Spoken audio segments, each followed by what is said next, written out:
and welcome back to another episode of Longley's Line Podcast. I'm your host, Stephen Longley. Remember to like, follow, subscribe on all of our social medias. Stephen Longley for me, Longley's Line for the show, Lightstyle Studio for our studio here, and also want to give a special shout out to Brewers Cabinet for sponsoring our drinks today.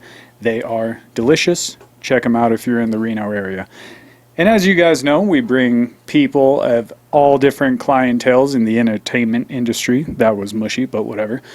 Of the entertainment industry, you know we do here. And today is no different. Today I have Mr. Brandon Boykins. Brandon, how's it going? For being here. It's a pleasure for having me, my friend. Thank you. Before we get rolling on anything, go ahead and promote your social medias where you'd like anybody to find you, things like that. How's it going, everybody? So, as you can find me on Facebook, Instagram, and TikTok under Boykins Cosplay. That's BOYKINS _cosplay. You can also find me under a cosplay charity group as well. I am one of the leaders and, presidents and co-founders of Cosplay for Kindness. And you can find us also on Facebook and Instagram. That's Cosplay for Kindness, FOR, not the number 4, kindness. And like I said, Facebook and Instagram. Perfect. All right. Well, first thing I like to ask is simple one. Where are you from originally? Born and raised here. Born and raised here? Yes, sir. Here in Reno. What Reno, part of town?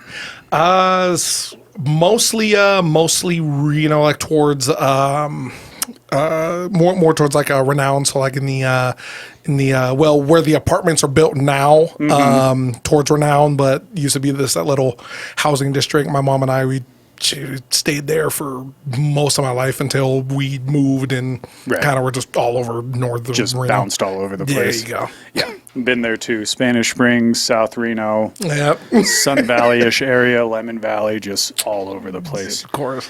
And when you were a kid, what did you want to do for a living? Did you have an idea of what you wanted? Wanted to be an actor, and straight out the gate. Just straight out the gate. I grew up a huge just superhero fan in general. So just born and raised, like reading the comics and just indulging all my interest in that, in the movies, all of that, like acting out every single like action scene to like the minute detail that like obviously like no one would care about, like because it's either covered up by CGI or I don't have wires to make myself flip in my bedroom. Imagine me in the air right now. Exactly. So I like use like my bunk bed I would have as a kid to like kind of jump off of, or like kind of like bounce myself off of, do action scenes and stuff like that. If I messed it up, well, then it's just like the normal acting routine. Hit stop on the VCR, go back, hit rewind, start it from the top, and we're doing it fresh all over. Cut. Start again. Yep. It's just you in your room. I forgot to, exactly, literally. Like I forgot to like place my hand here instead of like having it in the fist when I'm blocking, like nothing. Yeah, that nobody else would notice but nobody else would notice or care, but I'm like, no, I need to get it right. Just your own personal Martin Scorsese, just, no, you're doing it wrong, stupid, looking in a mirror. Just, you have to be better. Why am I like this? Steve Rogers would never. Exactly. So the kind of heroes that you were growing up, did you gravitate more towards like Marvel or DC? To be honest, it was both. So I always love telling this. So my top 3 favorite superheroes growing up, and this list has been that since I first started reading the comics, in all the movies, everything. And first off, it started out with Spider-Man. I mean, obviously, cliche, right? Gotta love some Spider-Man. And then Batman would be my second favorite that I immediately gravitated towards. And then third was Wolverine from the X-Men. There you go. That was those are the top 3 that like I kept in that order and read accordingly growing up, and was just like addicted with, like, fully. Yeah. Mine was Hulk and The Flash.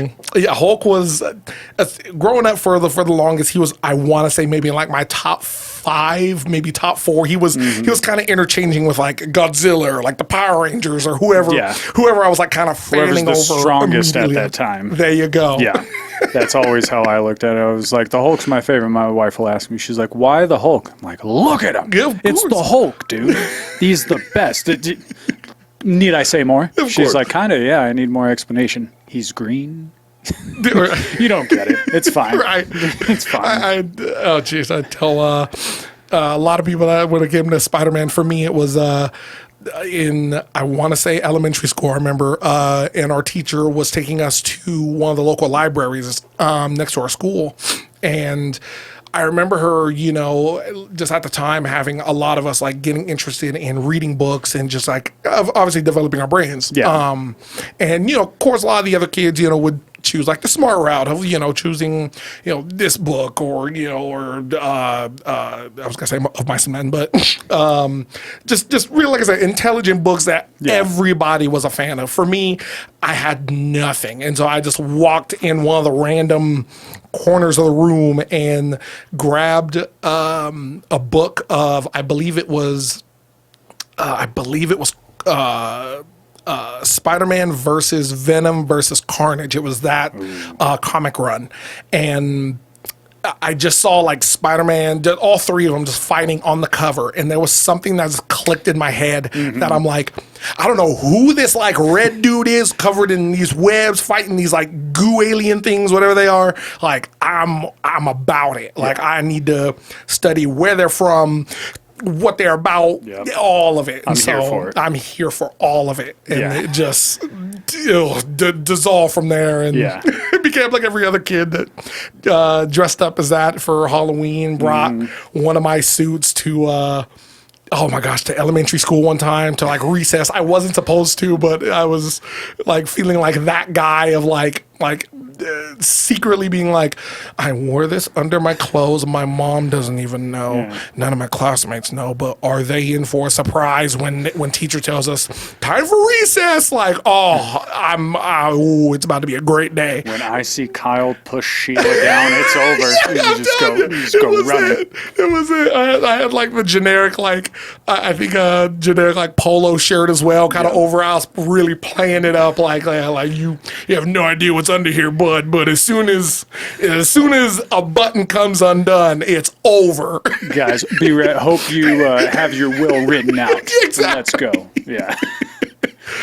I was a very, very, I would say troubling, but just troublesome. Yeah, childhood justice. There you go. That's all childhood justice. That's it. That's it. My favorite thing, kind of going back and saying, having kids read some smarter books. If a third grader is pulling off of Mice and Men, why are they still a third grader? Right. Like, they've got to be somewhere else. It was like, tomorrow's The Great Gatsby. Like, right.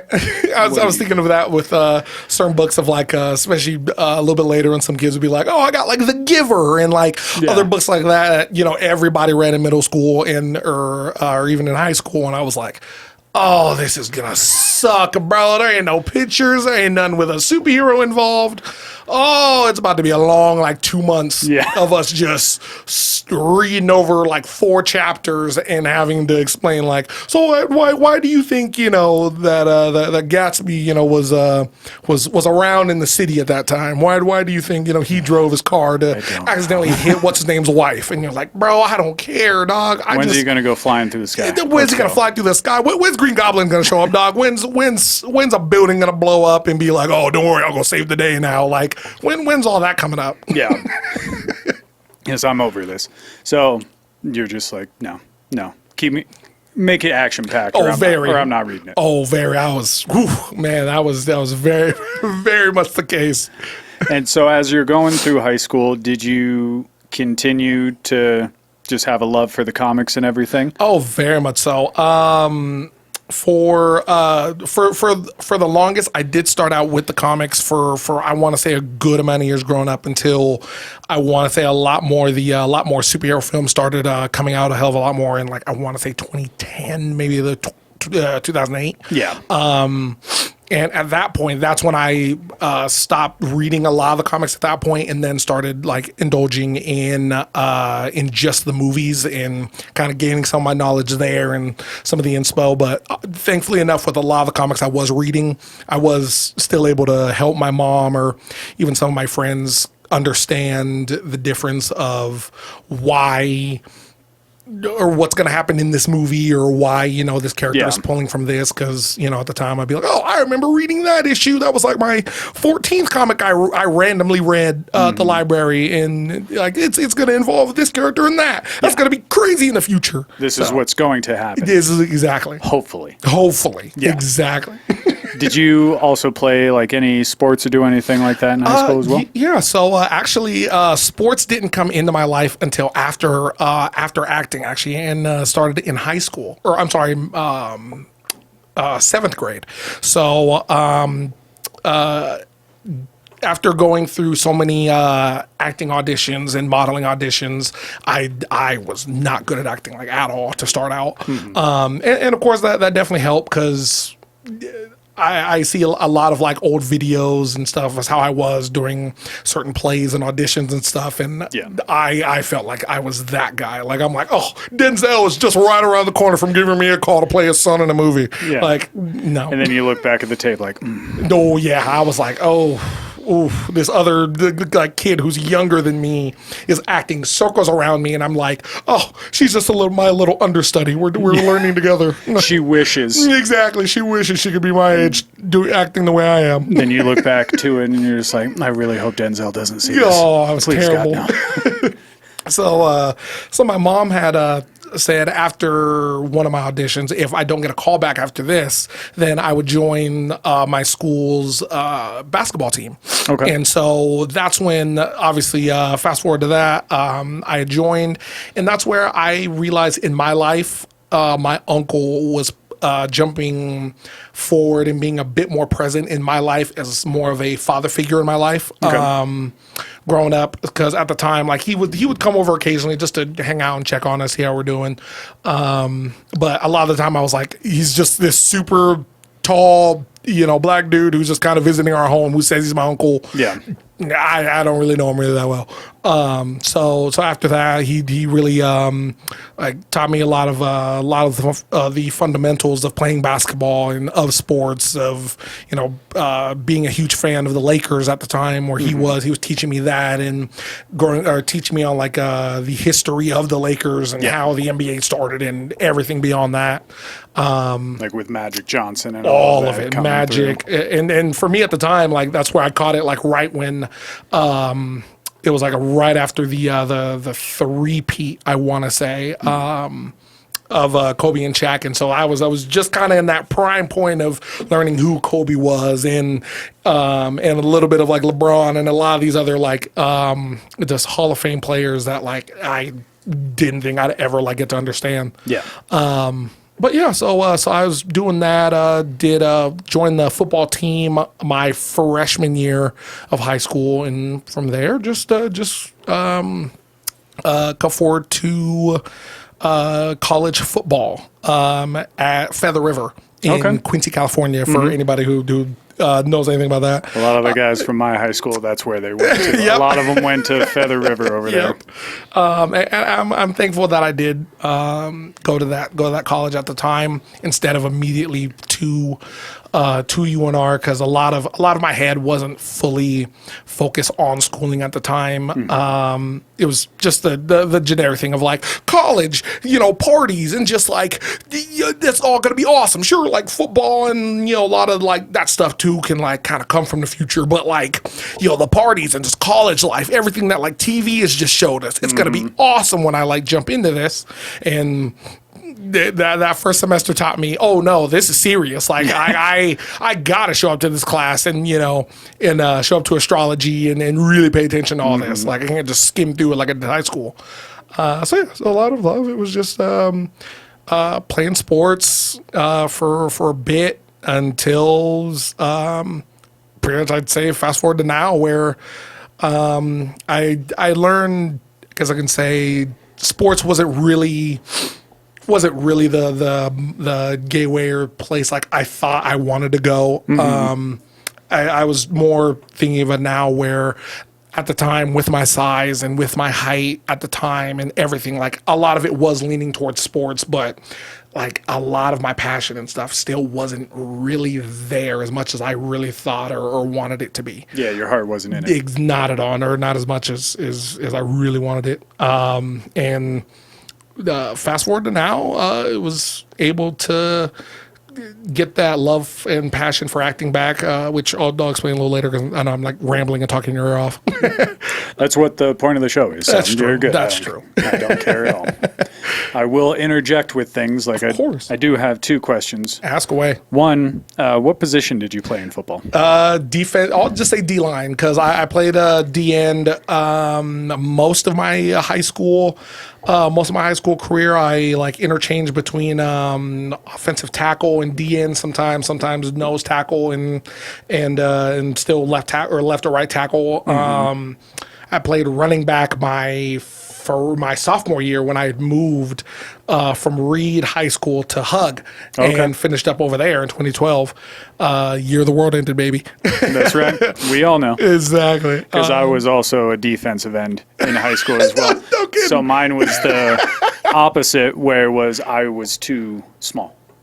You know what I mean? Like I knew the position, I could play it just fine, but then I get hurt senior year, and I'm like, oh, maybe I'll do something with a college or something, and then I see all the guys that went, I'm like,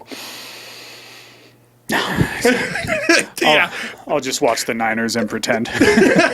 That's definitely the smarter route for me. It was the normal thing of playing just all through defensive line through high school. Went to Feather River, played nose tackle for my 2 years there, and that's when I really learned that to listen to my coaches when they were talking about the word technique, and not doing the same thing of high school, where at the time in high school, if you're bigger or faster, that's pretty much it. That's your go-getter to get you to the next stage. But at that point, it was seeing the real collegiate football level of it all, of seeing that all these guys are a hell of a lot faster, some even stronger and bigger than me. So we really have to learn the swim technique or the rip through that.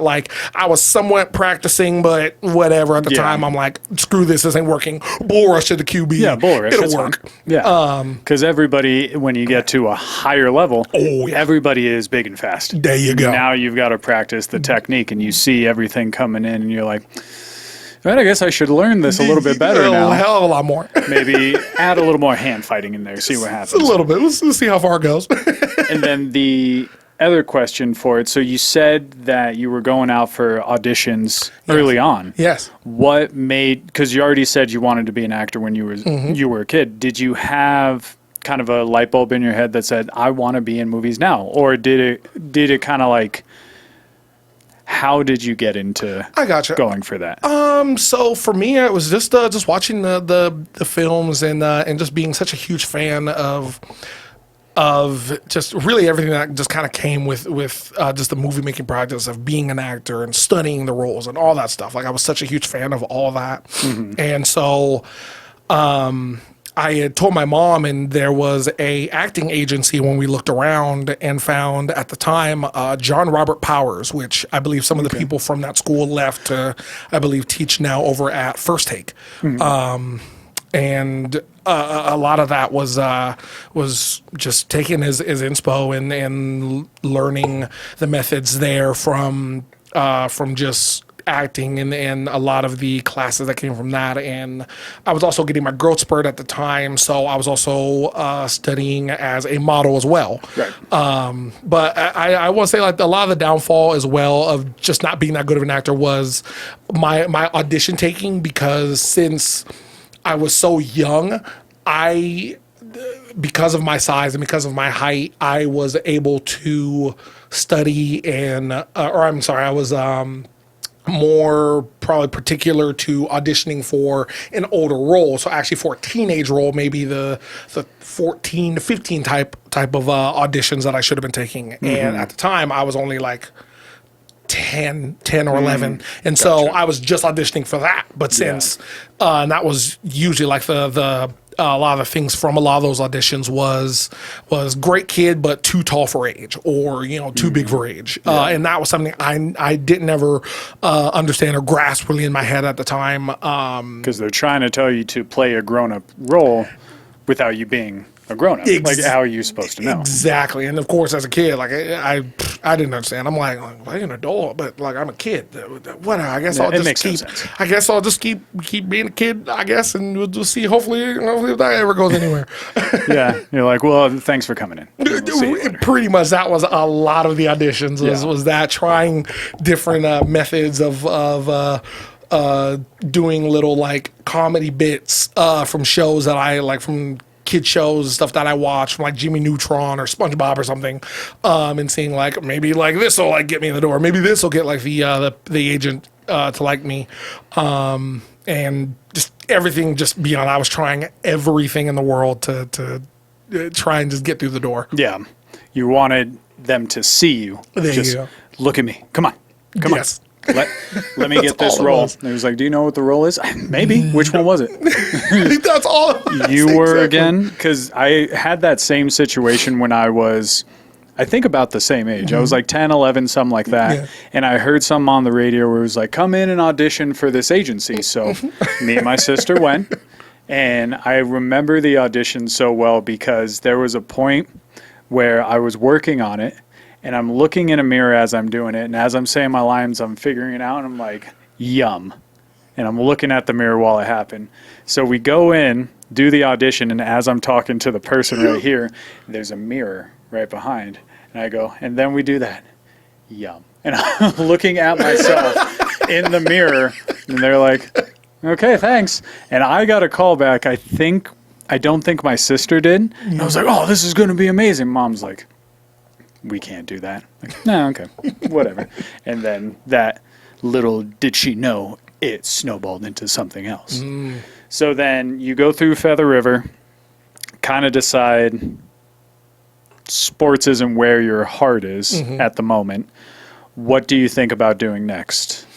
At the time, I was just working after I moved back in 2014, and a lot of it was just trying to, like I said, just work and figure out what to do now. Because at the time, I was starting to develop that almost like that dark headspace of like, well, acting didn't work out, which you thought was going to be your big getaway, and now sports didn't work out, which you thought was going to be your big getaway. So what next, big bud? Just have fun. Have fun. Yeah. So at the time, unfortunately, in 2017, my mother had passed, and after that, at the beginning of the year, I remember I had talked to my mom about going to San Diego Comic-Con. And so like she helped me save up to get a credit card and build some credit just to be able to apply for it. Yeah. And after she had passed, my best friend at the time decided to move in with me, and we just kind of agreed like, hey, to help kind of get your mind off of it, we're still gonna go. We're still gonna do this, in the middle for that year. Yeah. And we'll check it out just for you. So we did that. Bought a what was it? A Civil War Black Panther costume. It was like my first ever version that like I messed up on the measurements for my shoulders. And it was so small that like I couldn't fully like put it on, or at least like even lift my arms as wide. I've been there. So my best friend at the time, we had some scissors, and so we just started cutting off the sleeves and cutting all the arm parts off, and all that was left was just the normal gloves and maybe a little sliver up to just halfway through my up to my forearm. And after that, we still I had a long sleeve black athletic shirt, and I wore that for the costume for the weekend, and had an absolute blast. I just at the time thought I looked terrible, like, because at the time I'm still understanding what cosplay is, how a lot of like that process really is in general. Sure. A little self-conscious about Exactly. it. So of course you're thinking like, oh my gosh, like the sleeves look terrible. Like, oh, people are gonna hate it. They're gonna like piece all of it together or piece all of it apart, and it's just Everyone's it's gonna look looking terrible. at me. Someone's going to write an article. Exactly. Someone's gonna write the worst. Like, look at this dude. This is the things you don't do at a con. Like, Yeah. and so I did that, and I remember vividly, I was waiting for my friend to get in line to play Mario Odyssey because they were having a demo that was being played, like a 5 or 10 minute demo you could try for the game. And when I was doing that, I remember just standing there against the wall waiting for him to be done, and this couple had showed up with their daughter in a classic Harley Quinn, the black and red jester suit. Nice. And their parents were just like, hey, like my daughter realized you're the Black Panther, like she loves that character, do you mind if we get a picture? And that was something that like just blew away all Weren't that like expecting. self-doubt Yeah. and everything that was going on that day, to just be like, me out of everybody I've walked by that looks ultimately cool, badass, all that stuff, you noticed me to ask me for a picture. Yeah. Sure. That'll be $10. Exactly. I wish. So I agreed to that, and after that, there was something that clicked in my brain, is what I call like the cosplay bug, of something that just kind of like, I could say like kind of was that Kickstarter to jumping back into acting. Right. And I went back again in the next year in 2018, and I got to meet some more like veteran cosplayers who at the time had been doing cosplay for 10 to 15 years, maybe more, with, like I said, all the experience and costumes in the world. And I really got to pick apart their brain as the who, what, where, when, and why of cosplay, of just literally what, as something that we could look at today is so, I won't say meaningless, but something that like it's only meant for like Halloween. Like why have you continued to do this for the last 10 to 15 years for a giant convention like this, for a giant just event that, I mean, doesn't really, it's not Halloween. So like, I mean, what's like the fascination of all this? Like what's the deal?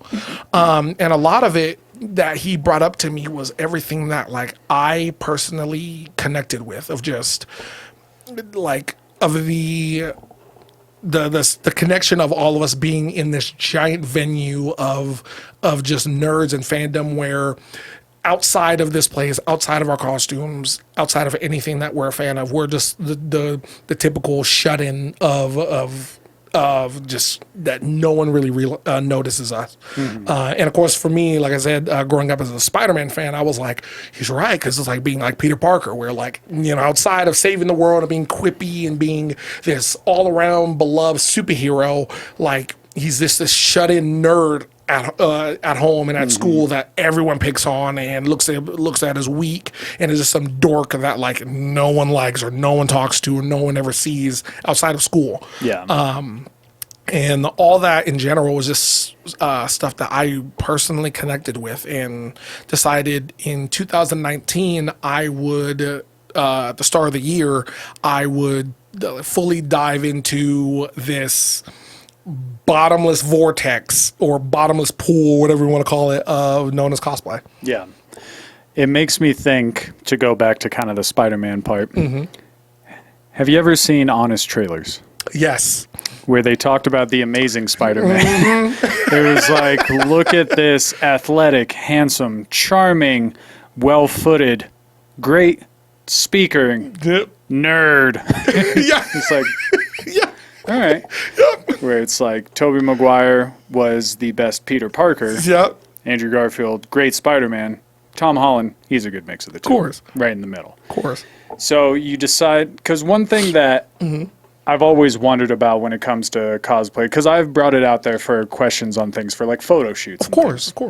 Where it's like, what would you typecast me as? You know what I mean? Where you ask the question like, because this is how I see it, where it's like if you've ever seen New Girl Nick Miller, Nah, you know, like people like that, where it's like, who Right. would you think or say or something like that to try and get an idea. Nobody's ever helpful for it. But I think of those little things and then I'm like, okay, I can steer into this skid and be like that. When it comes to deciding who you want to be, does it come with you do it as, you know, these are my physical features, I go with X, Y, and Z, or is it just kind of, you know, the Green Lantern's awesome right now, I'm going to be him. gotcha. You know what I mean? So I love this question. So for me, it started out with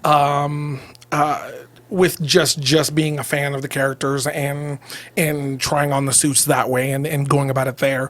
But since then, of really having that passion for acting, for just enveloping the character in my own way, I've seen it even more now as a actor preparing for a role. And so there are certain characters that I've done that like I've just been a fan of, and then there's some that like some people have just introduced me for just because like they're a fan of the game and they're like, I think, you know, you would have a good time either playing the character or you look very close enough to the character that you could easily pull this off. And I've always just for Black Panther, for example, which is one of the ones that I'm a lot of people here in Reno usually know me for. Chadwick Boseman. Yes, rest The man. in peace. R.I.P. The man, He was the my GOAT. guy. And I've seen it more with that where I've studied the same way where Chadwick and everyone else was, where I'm studying the mannerisms, I'm studying the character speech patterns and how that person would carry themselves, how they would continue a normal conversation with someone in their universe to just a casual person who's like never known or interacted with the character Yeah, no before. idea who this person is. Literally all of that stuff. And so it's being able to do that. And for me, once again, going back to just my childhood where I was an only child with ADHD, like being able to just mimic like the character speech patterns or like love the way they talk and being able to like somewhat alter my voice to sound a little bit more South African and to study a bit more of the language and study things of such of that nature. Or for example, for another character I'm known for well on my social media for anime wise, it's a character from Naruto named Killer B. And what the character is, he's basically just a rapper slash like ninja from just that world. And for me, I've never had the skills of being able to rap and rhyme everything I say for something as casual of a conversation starter as "What's up? How's your day?" My brain now has to move a mile a minute the entire time of think of something that rhymes with day. Go go go go go go. Yeah. And so like it's being able to do that for 8 or 9 hours in a day of just literally, like I said, rapping and rhyming everything I say and growing a better connection with the character that way, and being able to understand, you know, why the character is the way they are and how much I've connected with a lot of these characters of going through these hardships of no one liking them or understanding them or anything, and being able to pull some of those, pull that part of myself that I haven't ever reached or experienced yet, or some that like I have experienced, but this is the first time where I'm now able to pull it out and just put it out in the open and use part of that as apply it to the character. There you go, apply it to the character and have and bring them, you know, even more to just the service and just for everyone to really connect with and see and interact with. For Black Panther even, just his stoicness of it, of being King T'Challa and having to be, like I said, very stoic and humble and honest about certain things, and being able to pull a lot of that, being the president of Cosplay for Kindness, and do that in which talking about meetings and networking with certain people where I didn't think I'd ever be able to. I mean, even just being here on the show was something like I never even envisioned.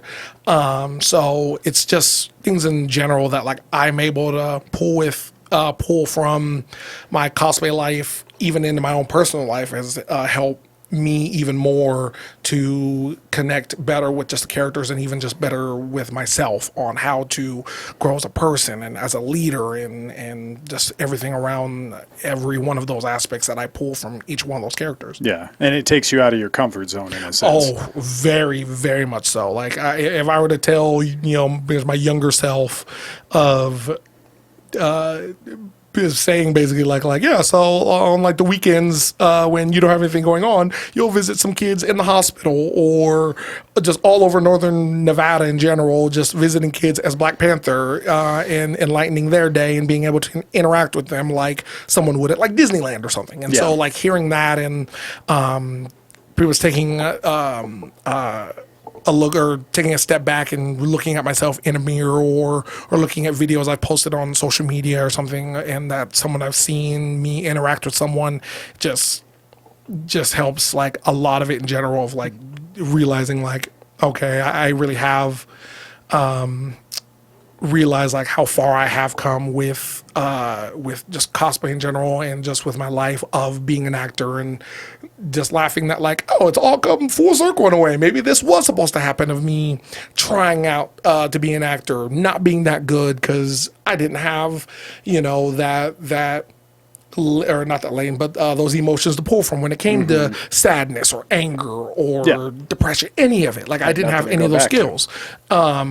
And having to go through the life experiences I have now, I can easily pull from a lot of that and pull a lot of those new feelings out of myself to invoke even more feeling for the character and even more interaction levels and everything just in general that, like I said, from the start, I probably would have laughed at you and been like, there's no way I'm doing any of this stuff. Yeah, I'm not going to come out and talk to you about things. There's no way. No, we'll text a little. That's going to be it. And one question I have to go with like the Black Panther route. Mm-hmm. Have you thought of Winston Duke's character? Yes. So M'Baku is actually one of the newest next characters that a friend of mine and I are actually working on and pulling together the armor for from Wakanda Forever, because that final battle armor that he had with the gorilla on the face and everything with the staff, all of that I was like just a much larger fan of than it was in his solo movie. Yeah. And so that's another character that like I'm myself am looking forward to, where I now get to play a little bit more of a funner side of when it comes to playing as Black Panther, where I have to be very stoic and pulled back and very like royalty. I have to be, like I said, as stoic as possible to maybe a pun joke here and there, but again, that's where it'll stop. Right. Now with like M'Baku, I'll be able to look at it as there's a whole new route of sure, I'll still have part of like the accent going and being able to understand others when it comes to just the things in general of learning how to speak more Wakandan and how to be less stoic, but more of a fun douchebag is one would say, and being able to just put that together when it comes to just M'Baku, where I get to just grunt at more people and play, like I said, just more of that fun role. Yeah. Where before, like I said, I'd have to be very pulled back if a joke would come at me, maybe like push a little bit of like a little side joke here to like counter it, but now I just get to be that full M'Baku-esque of like do what you mean that is funny. You are the funny one. Look at your clothes. Look at that shirt. It is terrible. Like, leave my presence. Leave here now. This is a terrible show, and I have had a terrible time talking to you the entire time. Thank you. And then just get up and leave. Yeah, so I'll see you later. That's a good one. And then you think about it, too. You get to more laugh instead of chuckle. There you go. With the difference in that regard. Mm-hmm. And when it comes to now you decide to dive in full force in 2019, what was your first step into that? A lot of it was just pulling from the people that I talked to of the year before was creating a social media, like a separate social media from my from just my personal one to create a following that way, so it's easier for some of my family members who might not be into it to just if you want to follow my personal life and just that's going outside of that, that's totally fine. But just at the same time, like just being able to treat it as just that separate part of my life where the casual side of me is more boring and more just kind of to myself and very just chill. Yeah. Rather than with my cosplay self, where it's much more enlightening and much more fun to just be more outgoing and just to see that more like fun side of myself that not too many people would be able to see just through my personal social medias. So going through that. Finding other like-minded people here locally, so looking through Facebook pages and looking through Instagram and every other social media just on the planet to just, like I said, find other like-minded just people outside of just that con. Doing more research of are there any local ones here that like I can maybe go to? That's probably not as big as Comic-Con, but it's still a con to like check out and meet other people where it's similar. Exactly. So just to go through that, and thankfully with Cosplay for Kindness, there was it was midway through the year, and it was a superhero themed father-daughter dance that was going on at one of the local churches by Reno High School. And they were just asking anybody who happened to have anything superhero related, if you happen to have a villain costume or even a superhero one, just come on by, take pictures with the families and kids, dance with the families, just really come by and have a good time. Yeah. So me and 3 or 4 other random people showed up that day and just had an absolute blast, just meeting the kids and just having fun with them. That even gave me more of that experience of like, okay, so instead of like just doing my normal voice, why not play with the African voice, and let's see like how far we can do that, or let's see like if we can maybe like practice that through the night and kind of see how that goes and pull a lot of inspiration from that. And at the end of it, I guess for us just being there, the people running the event for the church just happened to have a little bit of money left over for proceeds from the event, and they just decided to just donate to us for just really just being there and just having fun. Yeah. So the 3 or 4 of us used that to go out to dinner together, and after that we decided there's no sort of charity group that's like this here in Reno, in which like I know of some now in Vegas and a bunch of others in California, but just none here locally that like I said, of what we do when we visit people in hospitals, birthdays, fundraisers, everything you can think of all over Northern Nevada. Just dress as your favorite superheroes and princesses, and we just thought, why the heck not? Well, let's see how it goes. Let's try it out. Doesn't hurt nothing.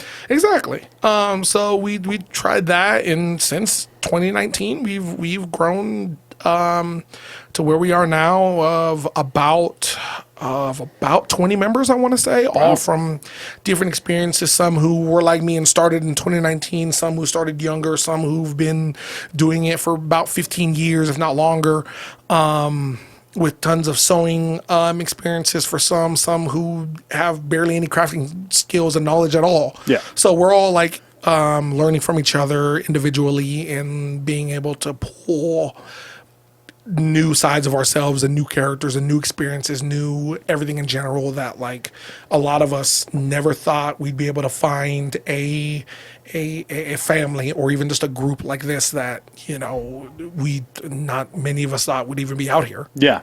Especially doing something that you didn't know that you loved. Exactly. Until now you can go brighten everybody else's day up. Of course. So then now that you've got that running, what is next for you? What do you have on the docket? Have you thought of, are you working on kind of what's next for you here? So for me, it's just growing my social media presence just in general. So it's really just getting my name out there as much as possible through more networking, through other businesses, through other conventions. From just being that cringy nerd is what I almost call it, because know so many people from just interacting with them through like an entire 3-day weekend at a con, being just in character for just either that one character I've done or 3 different characters just through that whole weekend that like people are just having fun to just interact with. And at the end of it, you'll be hosting a con or hosting something, and they'll be like, we'd love to have you as a guest, and having that experience there, and being able to speak with Nick and more other like-minded just people in general that are just trying to get their vision out and trying to just be a part of it in any way I can, whether it's having the like most smallest and minute role that they're willing to even just let me have or be a part of, even anything any larger in the future. So right now it's just seeing where just the northern desert plains of Nevada kind of just take me. Yeah, I'm with you there. Trying to grow. Trying go. to keep everything going and trying to get bigger and bigger. That's much like how this is for me, trying to get this more, trying to do more acting roles, trying to make it where this would be something that I get to do and then get a paycheck from without having to worry. There you go. And I mean, from everything I was seeing on the way here to just seeing it in person, I mean, you were off to a fantastic start, my friend. Thank Of course, it's not just me, everybody not being that typical, like, he's saying this so he comes back on the show. No, like, personally, like, it's been just a true honor just having me here on the show and just being able to just see how a lot of this really goes down in general. And yeah, just really, not enough thank yous or letters can just be sent out to you guys and your team for just having me out here. Yeah, thank you. I appreciate you coming on. And on that note, because I feel like that ties a perfect bow on this right now.